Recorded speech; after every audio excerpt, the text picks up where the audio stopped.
It is my particular honor and pleasure now to welcome the speaker who will represent the United States of America. Welcome, Secretary of State Marco Rubio. You have the floor.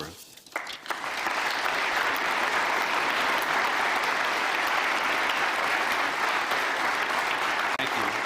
Thank you. Thank you very much. We gather here today as members of a historic alliance, an alliance that saved and changed the world. You know, when this conference began in 1963, it was in a nation, actually it was on a continent, that was divided against itself. The line between communism and freedom ran through the heart of Germany. The first barbed fences of the Berlin Wall had gone up just 2 years prior. And just months before that first conference, before our predecessors first met here in Munich, the Cuban Missile Crisis had brought the world to the brink of nuclear destruction. Even as World War II still burned fresh in the memory of Americans and Europeans alike, we found ourselves staring down the barrel of a new global catastrophe. One with the potential for a new kind of destruction, more apocalyptic and final than anything before in the history of mankind. The time of that first gathering, Soviet communism was on the march. Thousands of years of Western civilization hung in the balance. At that time, victory was far from certain. But we were driven by a common purpose. We were unified not just by what we were fighting against. We were unified by what we were fighting for. And together, Europe and America prevailed. And a continent was rebuilt. Our people prospered. In time, the East and West blocs were reunited. A civilization was once again made whole. That infamous wall that had cleaved this nation into two came down, and with it, an evil empire. And the East and West became one again. But the euphoria of this triumph led us to a dangerous delusion that we had entered, quote, the end of history, that every nation would now be a liberal democracy, that the ties formed by trade and by commerce alone would now replace nationhood, that the rules-based global order, an overused term, would now replace the national interest, and that we would now live in a world without borders where everyone became a citizen of the world. This was a foolish idea that ignored both human nature and it ignored the lessons of over 5,000 years of recorded human history. And it has cost us dearly. In this delusion, we embraced a dogmatic vision of free and unfettered trade, even as some nations protected their economies and subsidized their companies to systematically undercut ours, shuttering our plants, resulting in large parts of our societies being deindustrialized, shipping millions of working and middle-class jobs overseas, and handing control of our critical supply chains to both adversaries and rivals. We increasingly outsourced our sovereignty to international institutions while many nations invested in massive welfare states at the cost of maintaining the ability to defend themselves. This, even as other countries have invested in the most rapid military buildup in all of human history and have not hesitated to use hard power to pursue their own interests. To appease a climate cult, we have imposed energy policies on ourselves that are impoverishing our people, even as our competitors exploit oil and coal and natural gas and anything else, not just to power their economies, but to use as leverage against our own. And in a pursuit of a world without borders, we opened our doors to an unprecedented wave of mass migration that threatens the cohesion of our societies, the continuity of our culture, and the future of our people. We made these mistakes together. And now, together, we owe it to our people to face those facts and to move forward, to rebuild. Under President Trump, the United States of America will once again take on the task of renewal and restoration, driven by a vision of a future as proud, as sovereign, and as vital as our civilization's past. And while we are prepared, if necessary, to do this alone, it is our preference and it is our hope to do this together with you, our friends here in Europe. For the United States and Europe, we belong together. America was founded 250 years ago, but the roots began here on this continent long before. The men who settled and built the nation of my birth arrived on our shores carrying the memories and the traditions and the Christian faith of their ancestors as a sacred inheritance, an unbreakable link between the old world and the new. We are part of one civilization, Western civilization. We are bound to one another by the deepest bonds that nations could share, forged by centuries of shared history, Christian faith, culture, heritage, language, ancestry, and the sacrifices our forefathers made together for the common civilization to which we have fallen heir. And so this is why we Americans may sometimes come off as a little direct and urgent in our counsel. This is why President Trump demands seriousness and reciprocity from our friends here in Europe. The reason why, my friends, is because we care deeply. We care deeply about your future and ours. And if at times we disagree, our disagreements come from our profound sense of concern about a Europe with which we are connected, not just economically, not just militarily. We are connected spiritually, and we are connected culturally. We want Europe to be strong. We believe that Europe must survive. Because the two great wars of the last century serve for us as history's constant reminder that ultimately our destiny is and will always be intertwined with yours. Because we know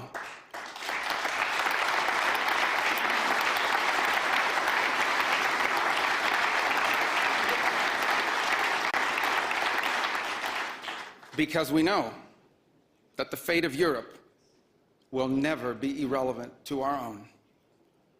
National security, which this conference is largely about, is not merely a series of technical questions. How much we spend on defense or where, how we deploy it, these are important questions. They are. But they are not the fundamental one. The fundamental question we must answer at the outset is, what exactly are we defending? Because armies do not fight for abstractions. Armies fight for a people. Armies fight for a nation. Armies fight for a way of life. And that is what we are defending. A great civilization that has every reason to be proud of its history, confident of its future, and aims to always be the master of its own economic and political destiny. It was here, in Europe, where the ideas that planted the seeds of liberty that changed the world were born. It was here, in Europe, which gave the world the rule of law, the universities, and the scientific revolution. It was this continent that produced the genius of Mozart and Beethoven, of Dante and Shakespeare, of Michelangelo and Da Vinci, of the Beatles and the Rolling Stones. And this is the place where the vaulted ceilings of the Sistine Chapel and the towering spires of the great cathedral in Cologne, they testify not just to the greatness of our past or to a faith in God that inspired these marvels. They foreshadow the wonders that await us in our future. But only if we are unapologetic in our heritage and proud of this common inheritance can we together begin the work of envisioning and shaping our economic and our political future. Deindustrialization was not inevitable. It was a conscious policy choice, a decades-long economic undertaking that stripped our nations of their wealth, of their productive capacity, and of their independence. And the loss of our supply chain sovereignty was not a function of a prosperous and healthy system of global trade. It was foolish. It was a foolish but voluntary transformation of our economy that left us dependent on others for our needs and dangerously vulnerable to crisis. Mass migration is not, was not, isn't some fringe concern of little consequence. It was and continues to be a crisis which is transforming and destabilizing societies all across the West.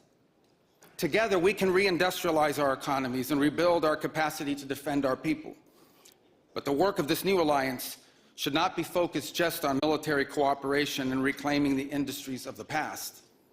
It should also be focused on together advancing our mutual interests in new frontiers, unshackling our ingenuity, our creativity, and the dynamic spirit to build a new Western century.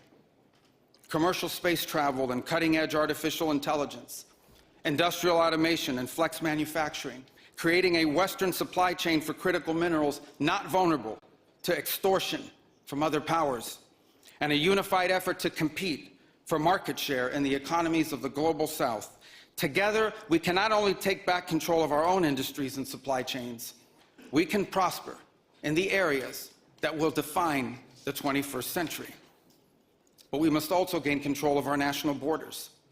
Controlling who and how many people enter our countries, this is not an expression of xenophobia, it is not hate. It is a fundamental act of national sovereignty. And the failure to do so is not just an abdication of one of our most basic duties owed to our people. It is an urgent threat to the fabric of our societies and the survival of our civilization itself. And finally, we can no longer place the so-called global order above the vital interests of our people and our nations. We do not need to abandon the system of international cooperation we authored, and we don't need to dismantle the global institutions of the old order that together we built. But these must be reformed. These must be rebuilt. For example, the United Nations still has tremendous potential to be a tool for good in the world. But we cannot ignore that today, on the most pressing matters before us, it has no answers and has played virtually no role. It could not solve the war in Gaza. Instead, it was American leadership that freed captives from barbarians and brought about a fragile truce. It has not solved the war in Ukraine. It took American leadership in partnership with many of the countries here today just to bring the two sides to the table in search of a still elusive peace. It was powerless to constrain the nuclear program of radical Shia clerics in Tehran. That required 14 bombs dropped with precision from American B-2 bombers. And it was unable to address the threat to our security from a narco-terrorist dictator in Venezuela. Instead, it took American special forces to bring this fugitive to justice. In a perfect world, all of these problems and more would be solved by diplomats and strongly worded resolutions. But we do not live in a perfect world, and we cannot continue to allow those who blatantly and openly threaten our citizens and endanger our global stability to shield themselves behind abstractions of international law which they themselves routinely violate. This is the path that President Trump and the United States has embarked upon. It is the path we ask you here in Europe to join us on. It is a path we have walked together before and hope to walk together again. For 5 centuries, before the end of the Second World War, the West had been expanding.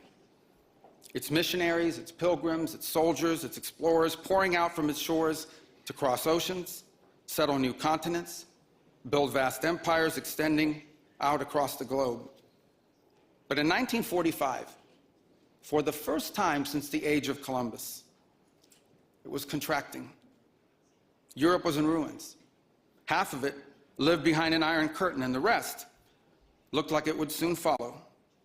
The great Western empires had entered into terminal decline, accelerated by godless communist revolutions and by anti-colonial uprisings that would transform the world and drape the red hammer and sickle across vast swaths of the map in the years to come. Against that backdrop, then as now, many came to believe that the West's age of dominance had come to an end, and that our future was destined to be a faint and feeble echo of our past. But together, our predecessors recognized that decline was a choice, and it was a choice they refused to make. This is what we did together once before. And this is what President Trump and the United States want to do again now, together with you.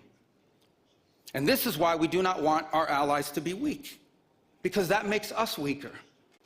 We want allies who can defend themselves so that no adversary will ever be tempted to test our collective strength. This is why we do not want our allies to be shackled by guilt and shame. We want allies who are proud of their culture and of their heritage, who understand that we are heirs to the same great and noble civilization, and who together with us are willing and able to defend it. And this is why we do not want allies to rationalize the broken status quo rather than reckon with what is necessary to fix it.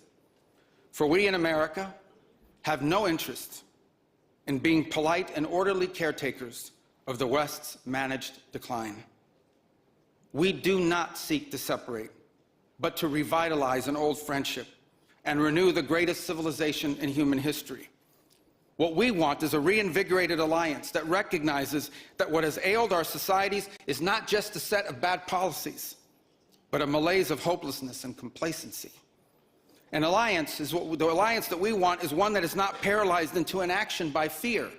Fear of climate change, fear of war, fear of technology. Instead, we want an alliance that boldly races into the future. And the only fear we have is the fear of the shame of not leaving our nations prouder, stronger, and wealthier for our children. An alliance ready to defend our people, to safeguard our interests, and to preserve the freedom of action that allows us to shape our own destiny. Not one that exists to operate a global welfare state and atone for the purported sins of past generations. An alliance that does not allow its power to be outsourced, constrained, or subordinated to systems beyond its control. One that does not depend on others for the critical necessities of its national life. And one that does not maintain the polite pretense that our way of life is just one among many, and that asks for permission before it acts. And above all, an alliance based on the recognition that we, the West, have inherited together. What we have inherited together is something that is unique and distinctive and irreplaceable, because this, after all, is the very foundation of the transatlantic bond. Acting together in this way, we will not just help recover a sane foreign policy, it will restore to us a clear sense of ourselves. It will restore a place in the world. And in so doing, it will rebuke and deter the forces of civilizational erasure that today menace both America and Europe alike. So in a time of headlines heralding the end of the transatlantic era, let it be known and clear to all that this is neither our goal nor our wish. Because for us Americans, our home may be in the Western Hemisphere, but we will always be a child of Europe.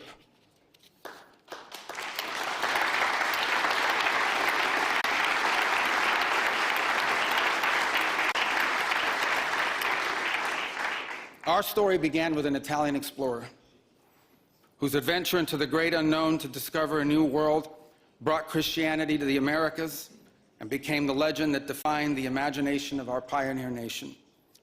Our first colonies were built by English settlers, to whom we owe not just the language we speak, but the whole of our political and legal system. Our frontiers were shaped by Scots-Irish, that proud, hardy clan from the hills of Ulster that gave us Davy Crockett and Mark Twain and Teddy Roosevelt and Neil Armstrong. Our great Midwestern heartland was built by German farmers and craftsmen who transformed empty plains into a global agricultural powerhouse. And by the way, dramatically upgraded the quality of American beer. Our expansion into the interior followed the footsteps of French fur traders and explorers whose names, by the way, still adorn the street signs and town names all across the Mississippi Valley. Our horses, our ranches, our rodeos, the entire romance of the cowboy archetype that became synonymous with the American West. These were born in Spain. And our largest and most iconic city was named New Amsterdam before it was named New York. And you know that in the year that my country was founded, Lorenzo and Catalina Giraldi lived in Casal Monferrato in the Kingdom of Piedmont, Sardinia. And Jose and Manuela Reina lived in Sevilla, Spain. I don't know what, if anything, they knew about the 13 colonies which had gained their independence from the British Empire. But here's what I'm certain of. They could have never imagined that 250 years later, one of their direct descendants would be back here today on this continent as the chief diplomat of that infant nation. And yet here I am, reminded by my own story that both our histories and our fates will always be linked. Together, we rebuilt a shattered continent in the wake of 2 devastating world wars. When we found ourselves divided once again by the Iron Curtain, the Free West linked arms with the courageous dissidents struggling against tyranny in the East to defeat Soviet communism. We have fought against each other, then reconciled, then fought, then reconciled again. And we have bled and died side by side on battlefields, from Kapyong to Kandahar. And I'm here today to leave it clear that America is charting the path for a new century of prosperity, and that once again, we want to do it together with you, our cherished allies and our oldest friends.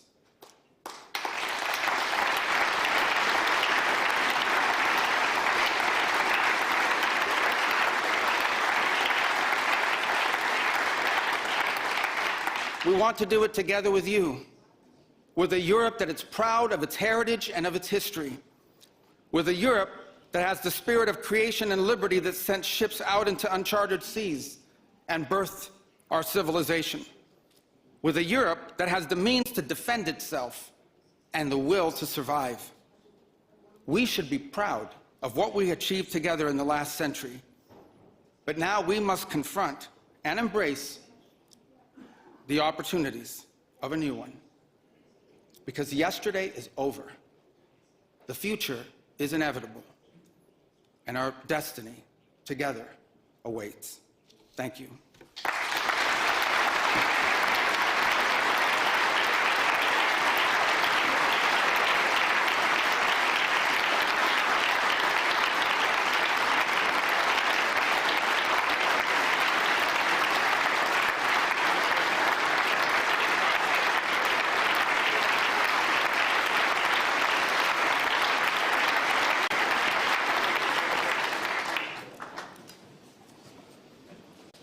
Mr. Secretary, I'm not sure you heard the sigh of relief through this hall when we were just listening to what I would interpret as a message of reassurance, of partnership.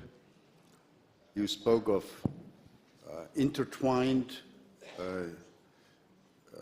relations between the United States and Europe. Reminds me of statements made decades ago by your predecessors when the discussion was, is actually America a European power? Is America a power in Europe? Thank you for offering this message of reassurance about our partnership. This is actually not the first time that Marco Rubio is here at the Munich Security Conference. He's been here before, a couple of times, but it's the first time he has been, and he is the speaker as Secretary of State. So thank you again. We have only a couple of minutes now for just a few questions. And if I may, we collected questions from the audience. One of the sort of key issues here yesterday, today, is of course, continues to be the question of how to deal with the war in Ukraine. Many of us in the discussions of the last 24 hours, have voiced their impression that the Russians, let me put it colloquially, the Russians are playing for time. They're not really interested in a meaningful settlement. There is no indication that they're willing to compromise on any of their maximalist objectives. Offer to us, if you could, your assessment of where we are and where you think we can go.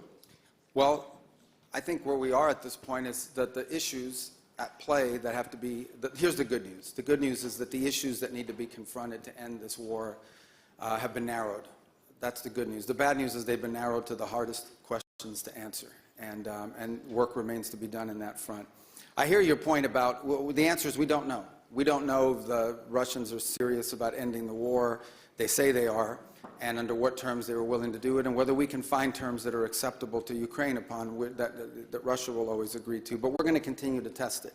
In the meantime, everything else continues to happen. The United States has imposed additional sanctions on Russia's oil. In our conversations with India, we've gotten their commitment to stop buying additional Russian oil.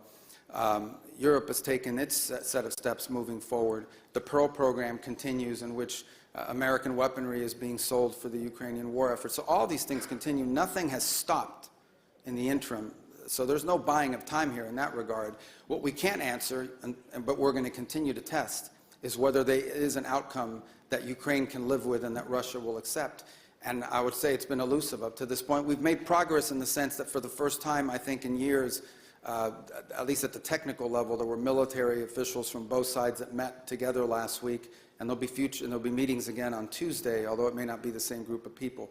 Look, we're going to continue to do everything we can to play this role of bringing this war to the end. I don't think anybody in this room would be against a negotiated settlement to this war, so long as the conditions are just and sustainable. And that's what we aim to achieve, and we're going to continue to try to achieve it, even as all these other things continue to happen on the sanctions front and so forth. Thank you very much. I'm sure if we had more time, there would be many questions on Ukraine. But let me conclude by asking a question about something entirely different. The next speaker here in just a couple of minutes will be the Foreign Minister of China. When you served in the Senate, sir, people considered you a kind of a China hawk. So did they. So did they. Yeah. We know that there will be, in about 2 months' time, a summit meeting between President Trump and President Xi Jinping. Give us your expectation. Are you optimistic? Can there be a quote-unquote deal with China? What do you expect? Well, I would say this. The two largest economies in the world, two of the big powers on the planet, we have an obligation to communicate with them and talk, and so do many of you on a bilateral basis as well. I mean, it would be geopolitical malpractice to not be in conversations with China. I would say this, because we're two large countries with huge global interests, our national interests will often not align. Their national interests and ours will not align, and we owe it to the world to try to manage those as best we can, obviously avoiding conflict, both economic and worse. And so it's important for us to have communications with them in that regard. On areas in which our interests are aligned, I think we can work together to make positive impact on the world, and we seek opportunities to do that with them. But we have to have a relationship with China, and many of the countries represented here today are going to have a relationship with China, always understanding that nothing that we agree to could come at the expense of our national interest. And frankly, we expect China to act in their national interest, as we expect every nation state to act in their national interest. And the goal of diplomacy is to try to navigate those times in which our national interests come into conflict with one another, always hoping to do it peacefully. I think we also have a special obligation, because whatever happens between the U.S. and China on trade has a global implication. So there are long-term challenges that we face that we're going to have to confront, that are going to be irritants in our relationship with China. That's not just true for the United States, that's true for the broader West. But I do think we need to try to manage those the best we can to avoid, unnecessary friction if it's possible. But no one is under any illusions. There are some fundamental challenges between our countries and between the West and China that will continue for the foreseeable future for a variety of reasons. And it's some of the things we hope to work together with you on. Thank you very much, Mr. Secretary. We've run out of time. I'm sorry that I can't take questions from all those who wanted to ask questions. Mr. Secretary of State, thank you for this message of reassurance. I think this is much appreciated here in the hall. Let's offer a round of applause.